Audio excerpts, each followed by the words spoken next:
Space में हम इस धरती तक सीमित नहीं है।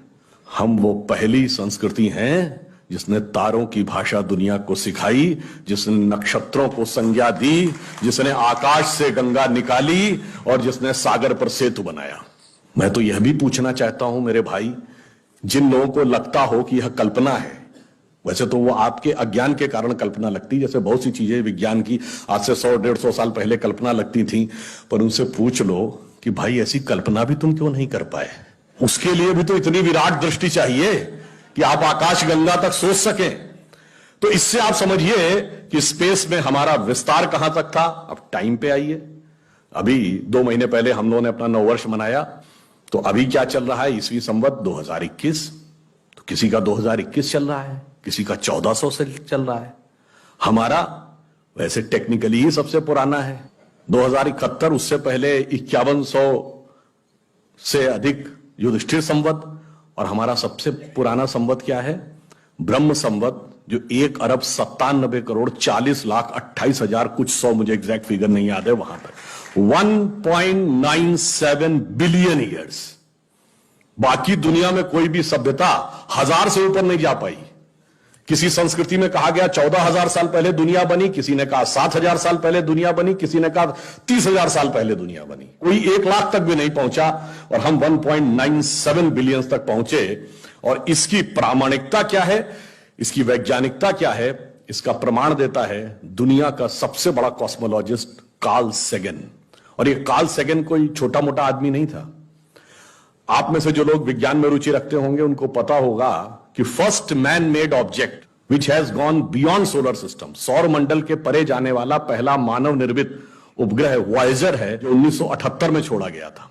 उस वॉयेजर में एक संदेश अंकित किया गया, उसमें चित्र भी बने हैं, भाषाएं भी लिखी हैं, तरह तरह की वॉइस रिकॉर्डिंग भी है। उस संदेश को जिस कॉस्मोलॉजिस्ट ने बनाया उसका नाम है कार्ल सेगन। तो आप समझिए वो कितना बड़ा और कितना महत्वपूर्ण व्यक्ति था। कार्ल सेगन लिखा है, only the ancient cosmological calculations of Hindus matches with the modern scientific calculations because they went to the billions। और आज हम मानते हैं कि 4.5 बिलियन ईयर है अर्थ की आयु, 1.97 बिलियन हमारे यहां मानी गई। कार्ल सेगन कहता others were not able to even reach 100,000 and Hindus have calculated up to billions।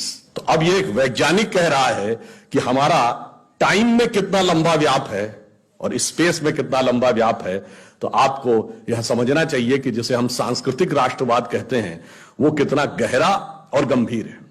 अब मैं आपसे कभी पूछूं कि दुनिया में सभी धर्म संस्कृतियां दावा करती हैं कि हमारे पास बिल्कुल अलग विचार है, हमने बड़ा अच्छा विचार दिया है। अगर हम आपसे पूछें कि हमारी संस्कृति में ऐसा क्या है जो दूसरे में नहीं है, बहुत से लोग कहेंगे साहब उसमें बड़ा सदाचरण की बात कही गई, नैतिकता की बात कही गई। तो लोग कहेंगे ठीक है भाई, दूसरी जगह भी कही गई, शायद कोई फॉलो करता है या नहीं करता। पर मैं अगर आपसे पूछूं कि वो चीज बताइए जो हमारे यहां लिखी और दूसरी जगह लिखी ही नहीं, वो क्या है? आप सबने नाम सुना होगा वैदिक mathematics. Have you ever heard of mathematics as a part of religious text? ये सिर्फ हमारे यहां है। गणित धार्मिक पुस्तक का हिस्सा है। Ayurveda medical science, it is globally accepted as a structured medical science, by name itself is a part of Vedas। Medical science धर्म ग्रंथ का हिस्सा हो, गणित धर्म ग्रंथ का हिस्सा हो, ये दुनिया में कहीं नहीं। बाकी जगह विज्ञान और गणित का धर्म से संघर्ष है, हमारे यहां वो धर्म ग्रंथ से उद्भूत हो रहे हैं। ये फंडामेंटल डिफरेंस है हमारे और उनके बीच में। और इतना ही नहीं, मैं कभी आपसे, आप लोगों ने ध्यान दिया हो अगर गणित की जो खोज है, वैसे तो बहुत सारी चीजें थी जो अंग्रेजों के आने के बाद छुपा दी गई, क्वाड्रेटिक इक्वेशन हो, अलजेब्रा हो, ट्रिग्नोमेट्री हो, ये सारी चीजें। मगर एक ऐसी चीज है जो कमोबेश सभी लोग मानते हैं, चलो ये तो मान ही लेते हैं कि भारत ने दिया। वो क्या था? शून्य। अब कहा जाता शून्य किसने दिया? आर्यभट्ट ने खोजा। अरे भाई आर्यभट्ट ने खोजा नहीं, आर्यभट्ट की किताब में पहली बार तुमको लिखा हुआ मिला। अगर आर्यभट्ट ने शून्य खोजा तो बौद्ध मत में शून्यवाद का सिद्धांत कहां से आया? वो तो आर्यभट्ट से पहले के थे। और ये बताइए कौरवों की 18 अक्षौणी सेना से लेके भगवान राम की जन्म कुंडली बन रही थी, वो बगैर शून्य के बन रही थी।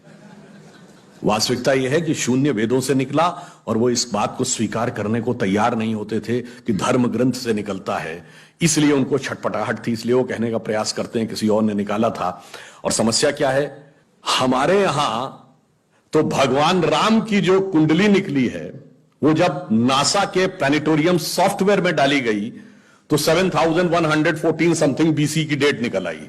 अब बताइए, वैसे तो मैं नहीं मानता कि वो डेट सही है, उसको उसके अंदर नक्षत्रों का कैलकुलेशन किया जाए तो बहुत पीछे आएगा, परंतु बताइए उन लोगों ने हमको समझा दिया कि हम अवैज्ञानिक हैं और हम अंधविश्वासी हैं, जिनमें किसी एक के यहां लिखा है कि धरती चपटी है और एक के में लिखा धरती के चारों तरफ सूरज घूमता है। और ऐसे महान ज्ञानदेव पाड़े लोगों ने हम लोगों को समझा दिया कि हम अनसाइंटिफिक थे और धरती को चपटी और धरती को इस सौरमंडल का केंद्र कहने वाले लोग वैज्ञानिक थे। आज भी जब सूर्य ग्रहण या चंद्र ग्रहण होता है, आप नासा की ऑब्जर्वेटरी बताती है ना, 1950 से पहले नासा नहीं था। आप जाके पूछिए, गांव में कोने में बैठे हुए किसी पंडित से कहिए, पंडित जी पंचांग में देख के बताओ सूर्य ग्रहण कब है, और जो वो हमारा पंचांग बताता है और जो नासा की ऑब्जर्वेटरी बताती है, कभी उसमें दिन तो छोड़िए घंटे और मिनट का भी अंतर देखा है? हमारा तो कैलकुलेशन 5500 साल से एज इट इज चला रहा है और उसके बाद उन्होंने हमें बताया कि हम अवैज्ञानिक हैं।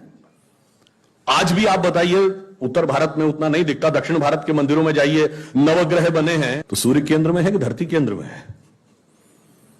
सूर्य के 7 किरणें होती हैं, 7 घोड़े सूर्य के बने कि नहीं मंदिरों में?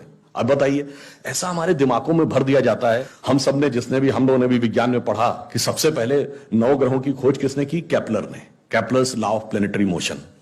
हम सब ने, जिसने फिजिक्स पढ़ी होगी 10वीं 11वीं 12वीं में, कभी न कभी Kepler's law of planetary motion पढ़े होंगे कि केपलर ने सबसे पहले बताया कि 9 ग्रह होते हैं। अब ये बताइए, इधर जब हम पूजा करते हैं तो पंडित जी हाथ में जल ले क्या बोलते हैं? ब्रह्मा मुरारी त्रिपुरांतकारी भानु शशि भूमि सुतो बुधश्च और गुरुश्च शुक्र शनि राहु केतु सर्वे ग्रहा शांति करो भवन्तु। अब ये 9 ग्रहों के नाम केपलर बताए थे कि पंडित जी बताए हैं? और हजारों साल से बता रहे हैं। और उसमें मजे की बात यह है कि मंगल के लिए भूमि सुत यानी भूमि का बेटा, धरती का बेटा शब्द है। या अब जाके साइंस ने यह कन्फर्म किया है कुछ समय पहले कि एक थ्योरी है कि कभी एक जमाने में बहुत बड़ा एस्टेरॉयड टकराया था कि धरती से, और धरती का एक टुकड़ा अलग हो गया था, वही टुकड़ा बाद में मंगल बन गया। और भूमि सुत हमारे यहां लिखा हुआ, मंगल के पर्यायवाची में भूमि नंदन भूमि सुत जैसे शब्द हैं। अब आप देखिए क्या वैज्ञानिकता है और कैसे उसको इसमें सम्मिलित किया गया। मैंने क्यों बताया, हमारे यहां विज्ञान और धर्म इस कदर एक मत है कि ये उनकी बुद्धि परप्लेक्स हो जाती है कि कैसे हो सकता है। अब मैं शून्य पे आता हूं, हमने शून्य खोजा, मगर महत्वपूर्ण बात है हमने शून्य क्यों खोजा, हम शून्य खोजने में सफल क्यों हुए और वो क्यों नहीं सफल हो पाए। बड़ी बड़ी दुनिया की civilisation, Chinese civilisation, Mesopotamian, Babylonian, Egypt की सिविलाइजेशन, ग्रीस की civilisation, Roman empire, Turkish empire, Inca, Maya, Aztec, कोई जीरो नहीं खोज पाया। उसका कारण यह है कि जो भी विज्ञान के विद्यार्थी हैं वो शून्य का महत्व समझते हैं। किसी संख्या को आप जितने से डिवाइड करते हैं, x डिवाइडेड बाई n, उसका रिजल्टेंट होता है। जैसे आप n की वैल्यू कम करते चले जाते हैं, रिजल्टेंट बढ़ता जाता है। यानी किसी संख्या को x/20 से x/10 का मान ज्यादा होगा, x/5 उससे ज्यादा होगा, x/4 3 2, और जब x डिवाइडेड बाई 1 होगा तो क्या होगा? x हो जाएगा। इसका मीनिंग जानते क्या है? अब मैं आपको बताता हूं ये किस ढंग से हमारे व्यवहारिक जीवन और चेतना का हिस्सा था। आप लोग कभी ये सोचिए कि आपको जीवन में क्या अच्छा लगता है और अच्छा लगना क्या है। मैं बिल्कुल साइंटिफिक एक्सप्लेनेशन की बात कर रहा हूं। Happiness is considered to be an energized state of mind. जब आप खुश होते हैं तो आप ऊर्जा महसूस करते हैं अपने मन में, मस्तिष्क में। अब आपने माना मुझे अमुक गाड़ी से घूमना अच्छा लगता है, अमुक कपड़ा पहनना अच्छा लगता है, अमुक चीज खाना अच्छा लगता है, फला मोबाइल मिल जाए अच्छा, फला जगह घूमने को मिल जाए, से 20 थिंग्स।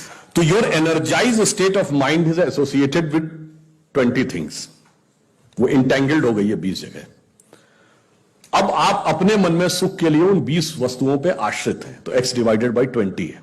अब मान लीजिए आपने आत्म संयम किया और 5 चीजों से अपना मन हटा लिया, तो x डिवाइडेड बाई 15 हो गया, नेट रिजल्टेंट बढ़ गया। क्यों? वो ऊर्जा जो उन 5 पदार्थों के साथ संलिप्त थी वो आपने बचा ली, तो वो आपके अंदर रह गई, तो by law of conservation of energy आपका एनर्जी लेवल बढ़ गया। जब आप x/10 पे आ गए, एनर्जी लेवल और बढ़ गया, और संयम किया 5 चीजों पे आ गए, एनर्जी लेवल और बढ़ गया। अब इसके आगे की यात्रा जो 5 चीजें हैं, उसके आगे की यात्रा x/5 के ऊपर की यात्रा थोड़ी कठिन चुनौतीपूर्ण है। ये सिर्फ सन्यासी कर पाते हो। 5 चीजें क्या हैं? भोजन, वस्त्र, आवास, श्वास और ईगो, अस्तित्व। तो सबसे पहले क्या छोड़ते हैं? आवास। कहते हैं ना कि करतुल भिक्षा तरतुल वास। अब सन्यासी का कोई घर नहीं होता, तो x/4 हो गया, independent of house, no need. फिर क्या आता है? वस्त्र छोड़ते हैं, नागा साधु या दिगंबर जैन। अब चेतना उस अवस्था तक पहुंच गई जहां दिशा ही आपको अपना वस्त्र नजर आने लगती है, x/3 हो गया। अब भोजन, अब कॉन्शियसनेस उस लेवल पे पहुंचती है जहां पर उसको ऊर्जा लेने के लिए पदार्थ की जरूरत नहीं है, वो सीधे कॉस्मिक एंगल से एनर्जी ले सकती है। जैसे आपने सुना होगा, बहुत से ऐसे महात्मा होते हैं महीनों महीनों तक नहीं खाते। वो एक स्टेज आती है जब आप उस अवस्था में पहुंच जाते हैं कि आप सीधे कॉस्मिक एनर्जी को ग्रहण करने की स्थिति में आ जाते हैं, आपको मटेरियल एनर्जी की जरूरत नहीं। तो x/2 हो गया। अब है श्वास एंड योर एग्जिस्टेंस। जब तक मेरी सांस चल रही है तब तक मैं हूं, पर जिस क्षण आप श्वास को भी नियंत्रण करने की क्षमता प्राप्त कर लेते हैं, your consciousness become independent of your breathing. मैं चाहूंगा तो मेरी सांस चलेगी, जब नहीं चाहूंगा तो सांस नहीं चलेगी, फिर चाहूंगा तो सांस चलने लगेगी। यह अवस्था होती है समाधि की अवस्था। तो आप x/1, तो x/1 is equal to x। अब आपने आत्म स्वरूप का साक्षात्कार कर लिया, परंतु एक चीज रह गई, मेरा एग्जिस्टेंस, मैं एक एंटिटी हूं, मैं एक व्यक्ति हूं, मैं एक पुरुष हूं, मेरा नाम है, वो तो है ना। जिस क्षण आप अपने कॉन्शियसनेस को अपने एग्जिस्टेंस से इंडिपेंडेंट कर लेते हैं, तो n की वैल्यू क्या हो गई? 0। तो x/0 is equal to infinity. तो अनंत की यात्रा शून्य से होकर जाती है, और हम अनंत खोज रहे थे, इसलिए हम शून्य को खोजने में सफल हुए। यह मूल कारण है कि हम भारतीय शून्य को क्यों खोज पाए।